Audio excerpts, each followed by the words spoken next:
اللہ شاہ بخاری صاحب اور میرے دوست عزیزوں طلباء اور طالبات اور ٹیچر حضرات، آپ کو میں سلام پیش کرتا ہوں اور ہدیہ کرتا ہوں بسم اللہ الرحمن الرحیم کا، اور ان کا شکریہ ادا کرتا ہوں۔ جناب محترم آصف بخاری صاحب نے بہت ہی پیارے انداز میں اپنے موقف کو آپ کے سامنے رکھا، آپ کے جذبات کو ذرا گرمایا۔ تو میں آپ سے یہ عرض کرنا چاہتا ہوں کہ بسم اللہ آپ اچھی طرح جانتے ہیں کہ یہ بسم اللہ قرآن مجید کا پہلا مصرع، پہلا فقرہ ہے۔ تو میں قبلہ شاہ صاحب کی بات کو آگے بڑھاتا ہوں، پچھلی باتوں کو دہراتا نہیں، کہ جب بچہ نرسری میں پڑھتا ہے، پھر میٹرک ایف.اے. بی.اے. کرتا ہے تو آگے بڑھتا رہتا ہے۔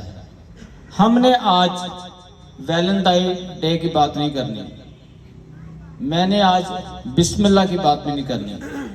میں یہ سمجھتا ہوں کہ آپ نے بسم اللہ کا امتحان الحمدللہ پاس کر لیا ہے۔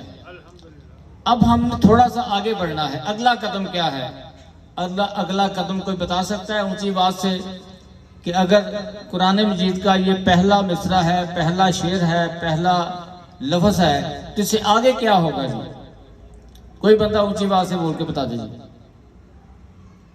بول بھئی یار کوئی بات نہیں، اگلا اس سے آگے کیا ہے؟ پورا قرآن ایسے ہے نا۔ اس میں پھر الحمد شریف کا آخر میں پروردگار سے ہم دعا کرتے ہیں، ایاک نعبد و ایاک نستعین اہدنا الصراط المستقیم، کہ جب ہم دعا کرتے ہیں اللہ کے آگے کہ یا میرے پروردگار ہم کو سیدھا رستہ دکھا دے، سیدھا رستہ دکھا دے، سیدھا رستہ دکھا دے، پھر پروردگار تحفے میں کیا کہتا ہے کہ یہ لو الحمد شریف کے بعد الف لام میم پڑھ والناس تک، بسم اللہ سے سورت فاتحہ، اور فاتحہ کے بعد پروردگار کہتے ہیں کہ یہ لو الف لام سے شروع کرو والناس تک، یہ ہے وہ سیدھا رستہ جس پہ ہم نے چلنا ہے۔ تو آپ لوگ طالب علم زیادہ بیٹھے ہوئے ہیں، آپ ذرا اس بات پہ ذرا غور کریں کہ ہم انگلش کو بھی کافی پڑھنے کی کوشش کرتے ہیں۔ ہمارے ہاں قومی زبان اردو ہے، لیکن ہمیں مجبور کیا جاتا ہے انگلش اور انگلش پہ۔ چلو انگلش پڑھ لیتے، کوئی انگلش پڑھنا کوئی برائی بھی نہیں ہے، لینگویج سیکھی جا سکتی ہے۔ ہمارے یہاں بہت سے خط و کتابت جاری ہیں، اردو زبان ہمارے آئین میں شامل ہے کہ ہمارے آئین میں پورے ملک میں ہم نے اردو میں سارے رسم و خط کرنا ہے، خط و کتابت جتنی عدالتوں کی کچہریوں کی، لیکن ہمیں مجبور کیا جاتا ہے اسمبلی میں کھڑے ہو کے، پنجاب اسمبلی کھڑے ہو کے میرا مقرر پنجابی چ گل نہیں کرتا، وہ انگریزی گل کرتا۔ تو سانوں یہ غور کرنا چاہیے کہ انگلش، چلو انگلش پڑھ لی کوئی نہیں، ہن خط آ گیا انگلش کوئی بھی آنی بن، کوئی ڈگری آ گئی ہے میٹرک ایف.اے. بی.اے. دی انگلش لکھی ہوئی تہاڈے کول آ گئی ہے، کوئی خط آیا تو اسی کہندے ترجمہ کر لو جی، کسی کو پڑھا لو۔ سانوں آپ تے آندی نہیں چونکہ انگریزی کوئی نہیں، 20 سال پڑھی جاندے پھر بھی آندا۔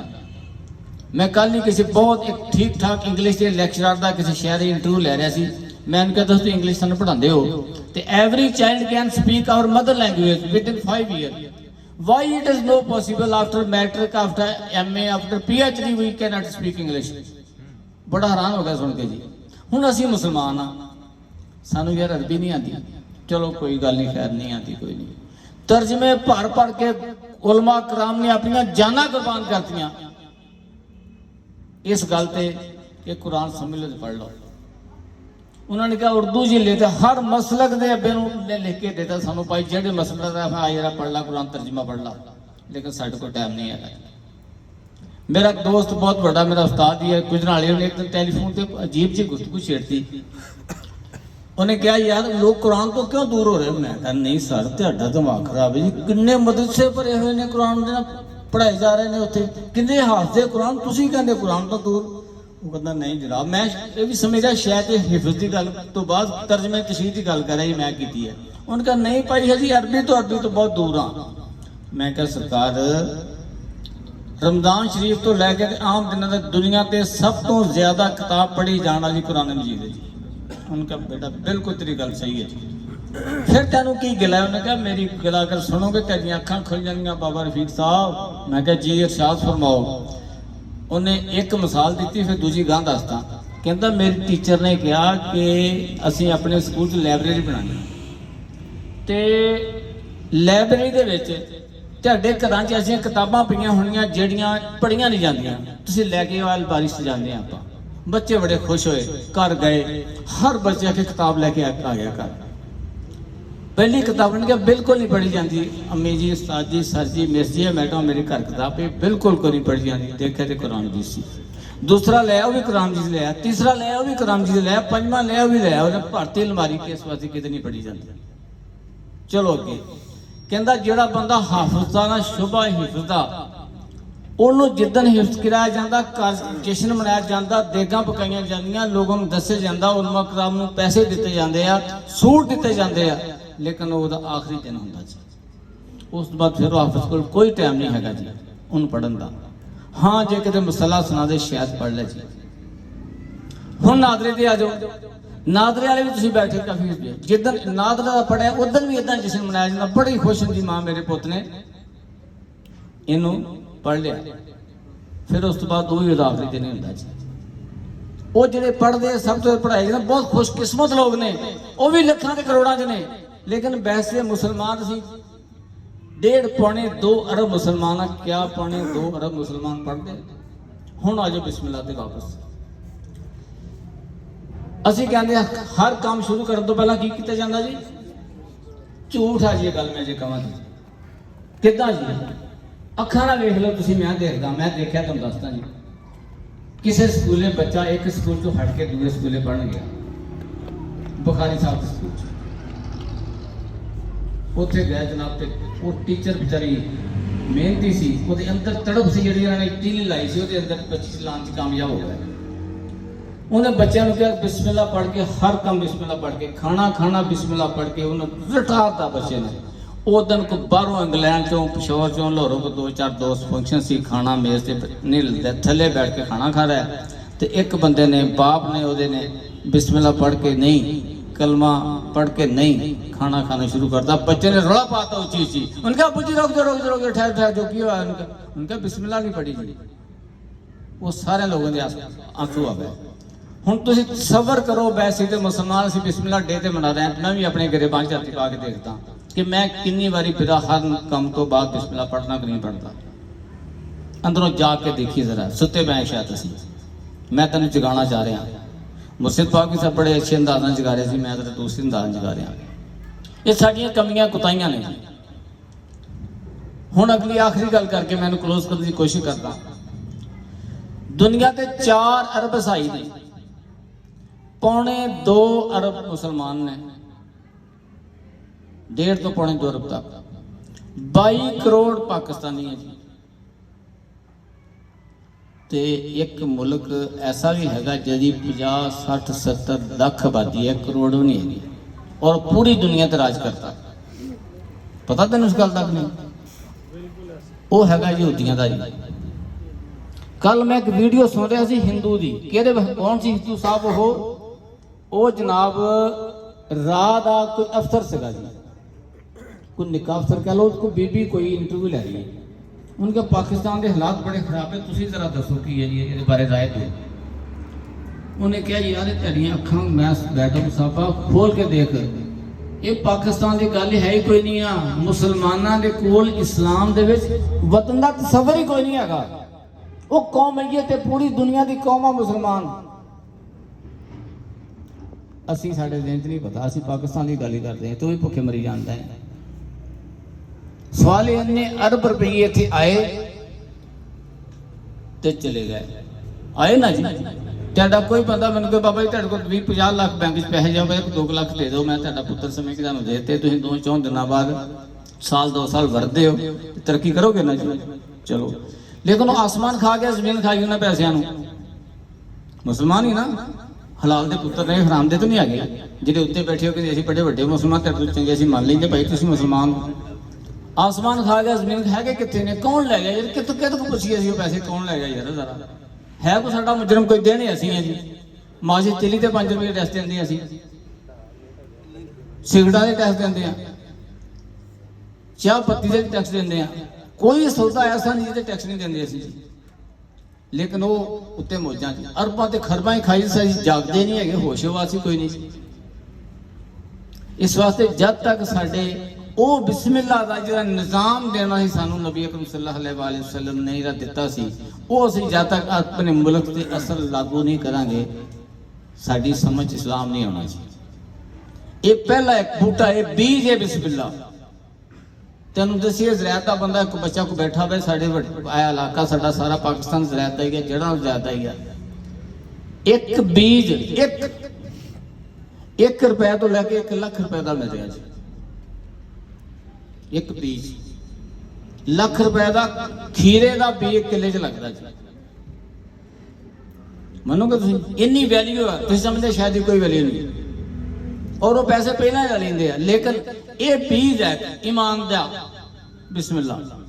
असीं इतों अगे टुरना, इतों दरख्त बनना वड्डा, पूरी दुनिया की छां होनी चाहिए है कि असीं अपने घर में इसे नफरत नहीं कर सकते, दुनिया के कित्थे लेके जाना चाहिए। इस वे सानू अंदरों जगाना पेगा, जागना पेगा। असीं ये जिहड़े मौजूदा सियासतदान के लीडर साडे अब्बे बने हुए आ, खाने काबज बैठा मैं जी, मेरे को एक बंदा आ गया अरबी, हुण मैनू अरबी नहीं सी आती, मैं जरा अंग्रेजी का सहारा लैण की कोशिश कर रहा सी, उन्होंने अंग्रेजी समझ नहीं आती।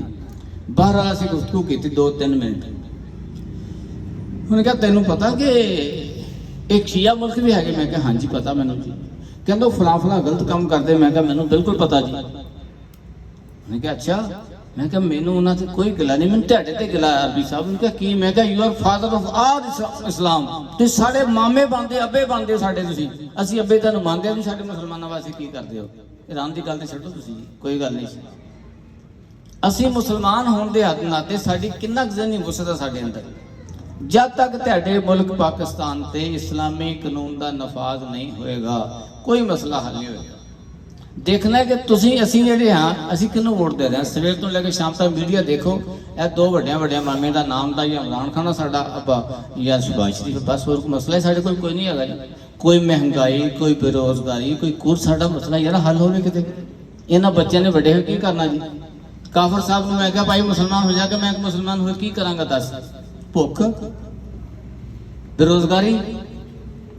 मैं की वजह? उन्होंने कहा जनाब गुस्सा नहीं करना। मैं कहा दसो। उन्होंने कहा तेरा अब्बा करोड़ अरबपति होवे, तू भुखा मरदा होवे, ये किहड़ी किताब लिखिया? मैं कहा मेरा अब्बा किहड़ा गल, तेरा अब्बा नवाज शरीफ, ऐदा अब्बा बेनजीर, इहदी मां ओहदा अब्बा इमरान खान होएगा, तेरा अब्बा करोड़पति अरबपति, तू भुखा मरन डया होया, बेरोजगार तू है। उन्हां दी मौजां, उन्हें कुत्ते भी जनाब।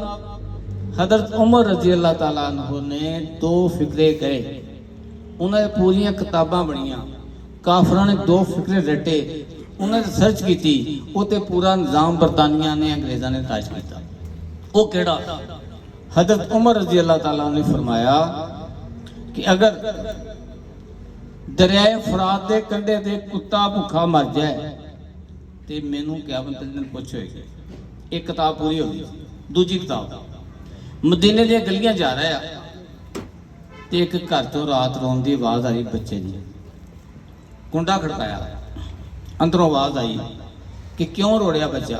उन्होंने कहा जी ये खलीफा वक्त की जान रोड़िया। पंजाबी तर्जमा होता है जी, अरबी पता नहीं की क्या होगा जी, खलासा होता है जी। उन्होंने कहा क्यों? उन्होंने कहा मैं इसका दुध छड़ा रहा, जब तक खलीफा वक्त नूं पता नहीं लगता कि इस घर च बच्चा पैदा हो गया, तो उन्हें दुध छड़ता तो फिर वजीफा लगता, वह पता नहीं 2-3 दिन लग जाना, वह CID बहुत ठीक है, तो मेरे बच्चे का वजीफा लग जाना जी। हुण मैं चाहती दुध छड़ावां तो छेती वजीफा लगे, बस वो घर चले गया, दूजी किताब भी लिख दी। हुण ये दोवें किताबां काफर ने पढ़ लिया, बरतानी ने पढ़ लिया। उत्थे कुत्ता AC दे विच फिरदा फरात के कंढे AC ते मरदा, हीटर दे कोल लगे हुए आ उस कुत्ते वास्ते, रोटी नूं पक्की गोश्त मिलता चंगा। पाकिस्तान जो लोग कुत्ते रखते ना, उन्होंने को पुछ के दसी, वो बड़े महंगे, कहते सब तो महंगा शौक कुत्ता रखना। अच्छा, दूसरा बच्चा जिदन जमदा उस टाइम वजीफा तो लगता जी। ते मेरे अब्बे दियां कारां अरबां रुपए का तेल खा जांदियां मिनट च। मैं फिर भुखे का भुखा, मेरा बच्चा भुखे का भुखा। उन्होंने कहा तू इदा भुखे रहना बस। ਅੱਜ ਜਿੱਦਾਂ ਆ ਤੁਹਾਡੇ ਭੱਠਿਆਂ ਦੇ ਉੱਤੇ ਨਹੀਂ ਮਜ਼ਦੂਰ ਉਹਨੂੰ ਪੈਸੇ ਦੇ ਕੇ ਤੇ ਆਪਣੇ ਕੈਦੀ ਬਣਾ ਲੈਂਦੇ ਆ, ਅਸੀਂ ਕੈਦੀ ਹਾਂ ਸਾਰੇ। ਇਹ ਤੋਂ ਕਿੱਦਾਂ ਆਜ਼ਾਦ ਹੋਣ? ਨਾਰੇ ਅਸੀਂ ਬਹੁਤ ਅੱਛੇ ਮਾਰ ਲੈਂਦੇ ਹਾਂ। ਇਸ ਵਾਸਤੇ ਮੇਰੀ ਦੁਆ ਹੈ ਕਿ ਅਸੀਂ ਅੱਜ ਜਿੰਨੇ ਚਾਰ ਜੀ ਹਾਂ, ਇਹਨਾਂ 'ਚ ਇੱਕ ਬੰਦਾ ਮੇਰੀ ਗੱਲ ਸਮਝਣ ਕਾਮਯਾਬ ਹੋ ਗਿਆ ਤਾਂ ਮੈਂ ਸਮਝੂੰਗਾ ਕਿਆਮਤ ਤੱਕ ਸ਼ਾਇਦ ਮੇਰੇ ਪੈਸੇ ਪੂਰੇ ਹੋ ਗਏ। ਮੇਰੀ ਦੁਆ ਹੈ ਕਿ ਅੱਲਾਹ ਤਾਲਾ ਸਾਡੇ ਇਸ ਬਿਸਮਿल्लाह ਦੀ ਇਬਤਦਾ ਤੇ ਇੰਤਹਾ ਦੀ ਹੈਗੀ ਨਿਜ਼ਾਮੇ ਇਸਲਾਮ, ਨਿਜ਼ਾਮੇ ਮੁਸਤਫਾ, ਇਸਲਾਮੀ ਇਨਕਲਾਬ ਹੋਏ ਜੀ। ਜਦੋਂ ਇਸ ਨੂੰ ਪੂਰੇ ਕਰਨ 'ਚ ਕਾਮਯਾਬ ਹੋ ਗਏ, ਸ਼ਾਇਦ ਕੋਈ ਸਿਪਾਹੀ ਐਸਾ ਬਣ ਜਾਏ ਜਿਹਨੇ ਇਹਨੂੰ ਅਮਲੀ ਤੌਰ ਤੇ ਨਾਫਜ਼ ਕਰ ਦਿਆ। ਜਜ਼ਾਕੁਮ।